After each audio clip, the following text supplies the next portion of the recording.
ఓం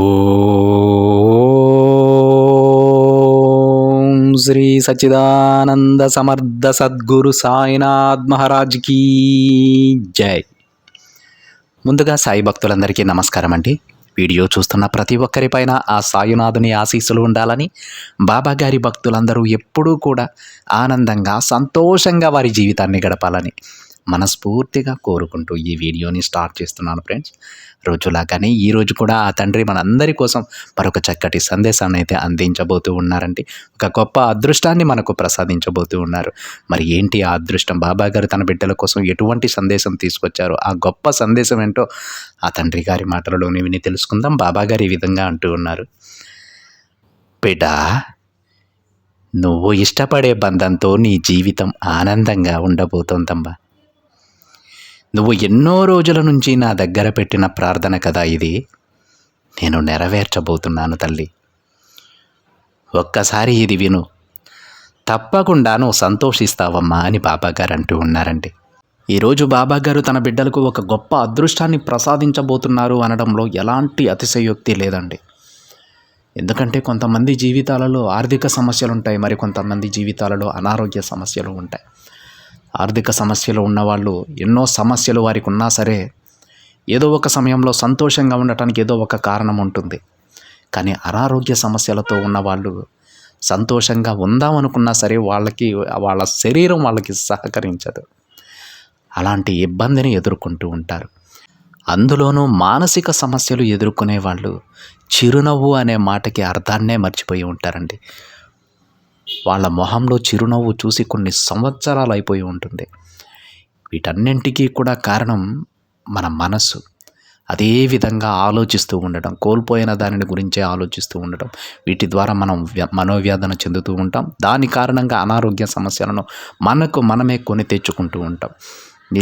మనకు ఏది కూడా సొంతంగా దానంతట అదే వచ్చేదండి. ఏ అనారోగ్యం కూడా అటాక్ అయిపోదు. దురదృష్టవశాత్తు ఏదన్నా యాక్సిడెంట్ అయితేనో లేదంటే మరొక విధంగానో మనకు ఆరోగ్యం దెబ్బతింటే అది వేరే విషయం. కానీ చాలా వరకు కూడా అనారోగ్య సమస్యలను మనం అతిగా ఆలోచించడం వల్ల తీసుకొస్తాం. మన చేతులారా మనమే స్వయంగా ఆ అనారోగ్యాన్ని కొనుక్కొచ్చుకొని తీసుకున్నట్లు అవుతుందండి. ఏదో ఒకటి ఆలోచించడం ద్వారా, దీర్ఘంగా ఆలోచిస్తూ ఉండడం ద్వారా ఈ అనారోగ్య సమస్యలు అనేవి మనకు వస్తూ ఉంటాయి. అందులోనూ ఆర్థిక సమస్యల గురించి ఆలోచించే వాళ్ళు ఉంటారు, వాళ్ళ భవిష్యత్తు గురించి ఆలోచించే వాళ్ళు ఉంటారు, వారి పిల్లల భవిష్యత్తు గురించి ఆలోచించే వాళ్ళు ఉంటారు. ఈ విధంగా ఎన్నో రకాల సమస్యలు. మానవ జీవితం అన్న తర్వాత సమస్యలు లేకుండా ఉండవు, వాటి గురించి ఆలోచనలు ఉండకుండా ఉండవు. కానీ ఎవరైతే కొంచెం కష్టమైనా సరే ఆ ఇబ్బందులన్నింటినీ కూడా పక్కన పెట్టేసి బాబాగారి పైన నమ్మకం ఉంచి శ్రద్ధాసబూరితో ఉండి ప్రతిరోజు కూడా వారి లక్ష్యాన్ని చేరుకునేటువంటి మార్గాన్ని ఎంచుకుంటూ ఉంటారు, ఆ మార్గంలో నడుస్తూ ఉంటారు. ఆ బిడ్డలు ఎప్పుడూ కూడా సంతోషంగానే ఉంటారు. తప్పకుండా ఏదో ఒకరోజు వారి లక్ష్యాన్ని వారు చేరుకుంటారు. అందులో ఎలాంటి సందేహం లేదు. ఈరోజు బాబాగారు తీసుకొచ్చినటువంటి ఈ సందేశం ఏంటంటే, మన బంధాన్ని మనకు దగ్గర చేయబోతున్నానని బాబాగారు అంటూ ఉన్నారు. ఇదంతా మీకు ఎందుకు చెప్పానంటే, ఇవన్నీ కూడా ఈ ఇబ్బందులు, ఈ సమస్యలన్నీ కూడా ఒక ఎత్తు అయితే, మన మంచి చెడును కానీ, మన కష్టాలను కానీ, మన సమస్యలను కానీ పంచుకోవడానికి తప్పకుండా మనకంటూ ఒక మంచి మనిషి ఉండాలండి. అది స్నేహితుడు అవ్వచ్చు, మన బంధం అవ్వచ్చు, లేదంటే తల్లిదండ్రులు అవ్వచ్చు, తోడబుట్టిన వాళ్ళు అవ్వచ్చు. ఇలా వీళ్ళలో ఎవరో ఒకరు ఖచ్చితంగా ఉండాలి. చాలామందికి మన జీవితంలో ప్రతి ఒక్క విషయాన్ని పంచుకోగలిగినటువంటి ఒక మిత్రుడైతే ఉంటారు. వాళ్ళ మిత్రులే అవ్వాల్సిన అవసరం లేదు. ఇప్పుడు మనం చెప్పుకున్నట్టు బంధువులు అవ్వచ్చు, తల్లిదండ్రులు అవ్వచ్చు, లేదంటే మన బంధము అవ్వచ్చు, మన పిల్లలు అవ్వచ్చు. వాళ్ళల్లో ఒకరి మీద తప్పకుండా వీళ్ళకి అమితమైనటువంటి నమ్మకం ఉంటుంది.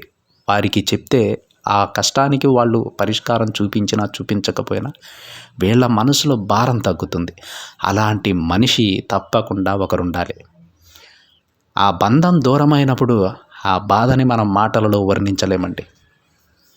చుట్టూ ఎంతమంది, కొన్ని వేల మంది ఉన్నా సరే ఒంటరిగా ఫీల్ అవుతూ ఉంటాం. అలాంటి బంధాన్ని తీసుకొచ్చి తన బిడ్డలకు కలుపుతానని బాబాగారు అంటూ ఉన్నారు.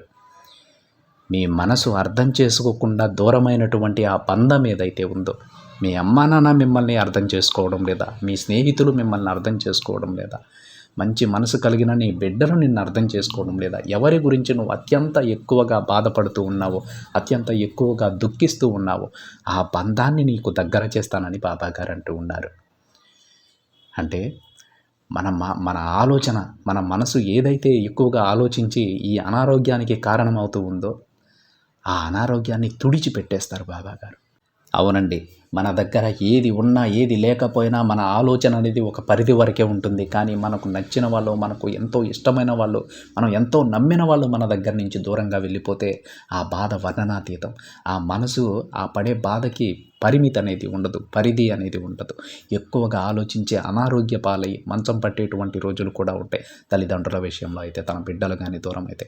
అలాగా నువ్వు ఏ బంధం గురించి ఆలోచిస్తూ ఉన్నావో ఆ బంధాన్ని నీకు దగ్గర చేస్తానని బాబాగారు అంటూ ఉన్నారండి. ఇది ఎంతో గొప్ప అదృష్టం.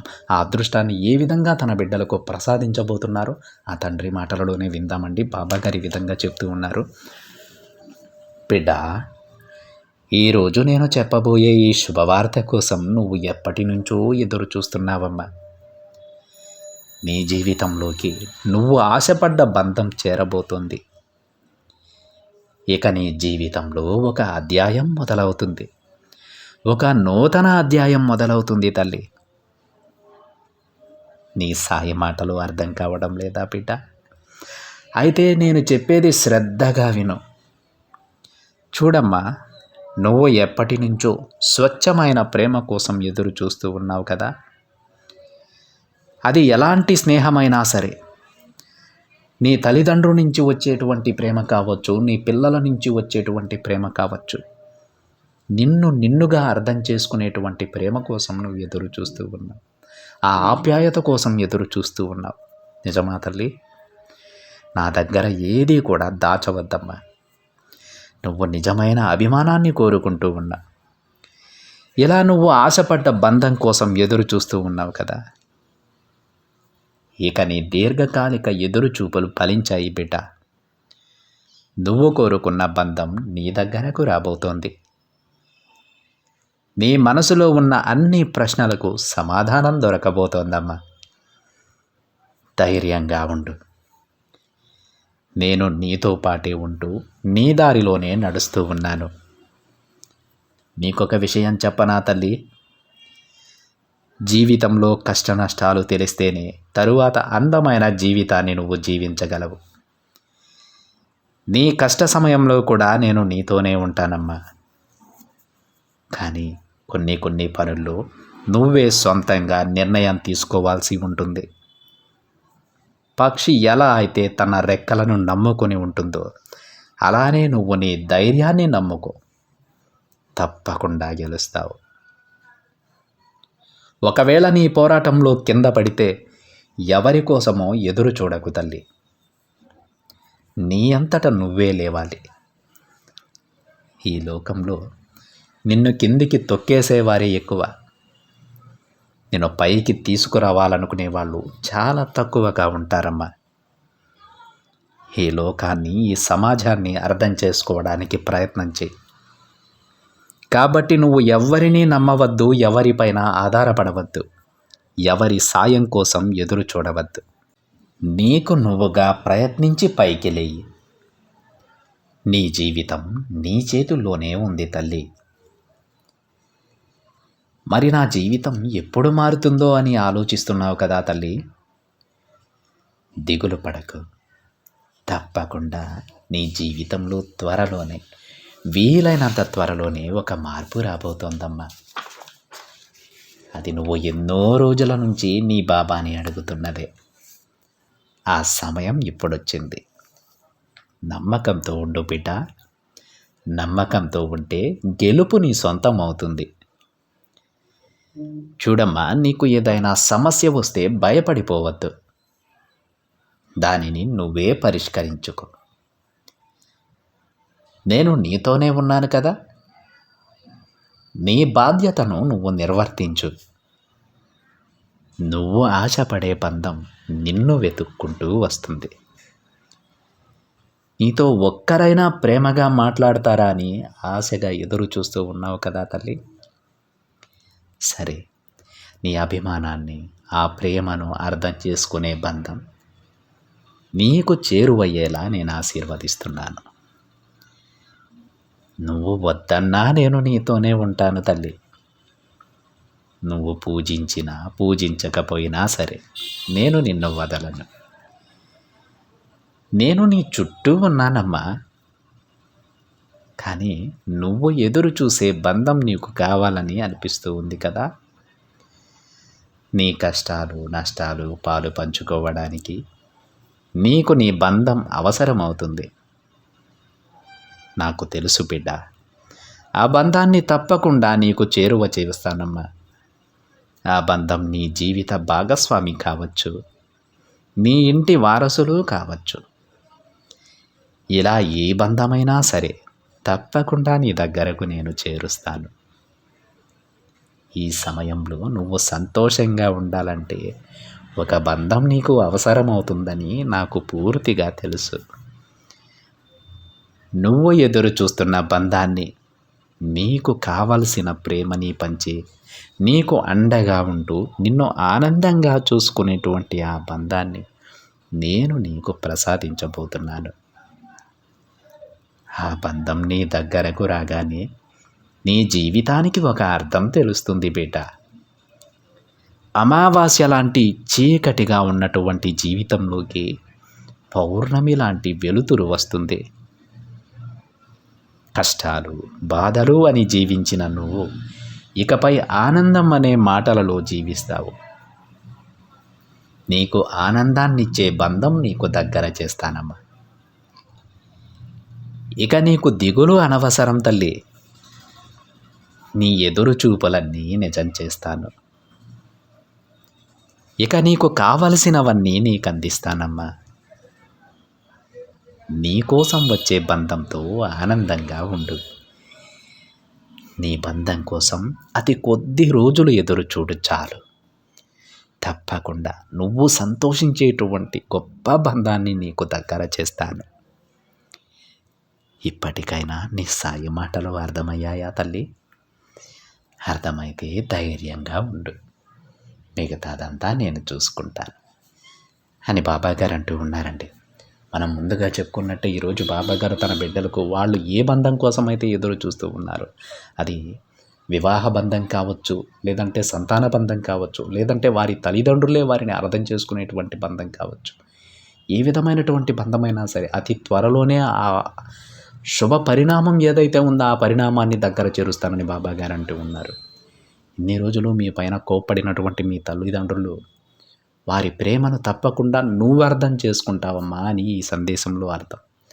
అంటే ఎవ్వరూ కూడా ఏ తల్లిదండ్రి కూడా తన బిడ్డలపైన ఊరికే కోపగించుకోరు. వాళ్ళు ఏమైపోతారో, వారి జీవితం ఏమైపోతుందో అనేటువంటి భయంతోనే వాళ్ళు కోప్పడతారు. ఆ కోపాన్ని మనం ఒక ఆవేశంలో మనల్ని ఎవరూ కూడా పట్టించుకోవడం లేదు, నా తల్లిదండ్రులు కూడా నన్ను అర్థం చేసుకోవడం లేదనేటువంటి ఒక దురభిప్రాయానికి వస్తాం. ఒక అభిప్రాయాన్ని తీసేసుకుంటాం. ఎందుకంటే అది ఒక తల్లిదండ్రుల విషయంలోనే జరుగుతుంది. వాళ్ళు కొంచెం కఠినంగా మాట్లాడతారు కాబట్టి. మన కళ్ళకు పట్టినటువంటి ఆ పొరని, ఆ భ్రమని బాబాగారు పటాపంచలు చేస్తారండి. మన తల్లిదండ్రులు మనల్ని ఎంత ఇష్టపడుతూ ఉన్నారో, మన కోసం ఏం చేస్తూ ఉన్నారో, అహర్నిశలు ఎంత కష్టపడ్డారో ఇవన్నీ కూడా మనకు తెలియజేసి మన జీవితంలో ఆనందాన్ని నింపుతారు. మనకు మన తల్లిదండ్రులపై ఉన్నటువంటి అభిప్రాయాన్ని పూర్తిగా మార్చుతారు. అలాగే తల్లిదండ్రుల విషయానికి వస్తే బిడ్డల కోసం పరితపించిపోతూ ఉన్నటువంటి తల్లిదండ్రులకు సంతాన భాగ్యాన్ని కలిగిస్తారు. అదేవిధంగా ఎన్నో రోజుల నుంచి ఒక మంచి బంధం కోసం ఎదురు చూస్తూ ఉన్నటువంటి, ఏదైతే జోడు కోసం ఎదురు చూస్తూ ఉన్నటువంటి పెళ్ళి కాని పిల్లలు ఎవరైతే ఉన్నారో, మగవారు కావచ్చు ఆడవారు కావచ్చు, వారిని అర్థం చేసుకునే జతతో బాబాగారు జంట చేస్తారండి వీళ్ళందరినీ. వారి మనసుని అర్థం చేసుకునేటువంటి ఒక జంటని బాబాగారు ప్రసాదిస్తారు. ఈ విధంగా తన బిడ్డల జీవితంలో వారు ఏదైతే ఎక్కువ లోటుగా భావిస్తూ ఉన్నారో ఆ లోటుని తీరుస్తానని బాబాగారు అంటూ ఉన్నారు. అందుకే బాబాగారు చెప్పారు కదా, నువ్వు ఎన్నో రోజుల నుంచి ఒక మంచి తోడు కోసం ఎదురు చూస్తూ ఉన్నావు కదమ్మా, వెతుకుతూ ఉన్నారు కదా మీ ఇంట్లో, నేను పంపిస్తాను, ఆ మంచి తోడుని నేను పంపిస్తాను. నీ మనసు అర్థం చేసుకొని మీ ఇంట్లో వాళ్ళని అర్థం చేసుకునేటువంటి మంచి మనసు ఉన్నటువంటి తోడుని నేను నీకు జత చేస్తాను. లేదంటే నువ్వు సంతానం కోసం చూస్తూ ఉన్నారా మీ దంపతులు? ఆ సంతానాన్ని, మంచి సంతానాన్ని ఇన్ని రోజుల నుంచి ఎదురు చూస్తున్నటువంటి మీకు గొప్ప సంతానాన్ని నేను ప్రసాదిస్తానమ్మా. మీ దంపతులు సంతోషపడిపోతారు ఆ సంతానాన్ని చూసి. లేదు నీ పిల్లలు నిన్ను అర్థం చేసుకోవడం లేదా, వారికి మీ విలువ తెలియజేస్తాను. లేదంటే మీరు మీ తల్లిదండ్రులను అర్థం చేసుకోవడం లేదా, వారి గొప్పతనాన్ని కూడా మీకు తెలియజేస్తాను. ఇవన్నీ కూడా మీకు తెలియజెప్పి మీ జీవితం ఎంతో సంతోషంగా ఉండేలా నేను ఆశీర్వదిస్తాను అని బాబాగారు అంటూ ఉన్నారు.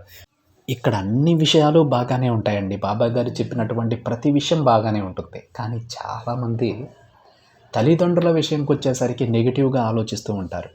ఎందుకంటే వాళ్ళు కొంచెం కఠినంగా మాట్లాడుతూ ఉండడం వల్ల.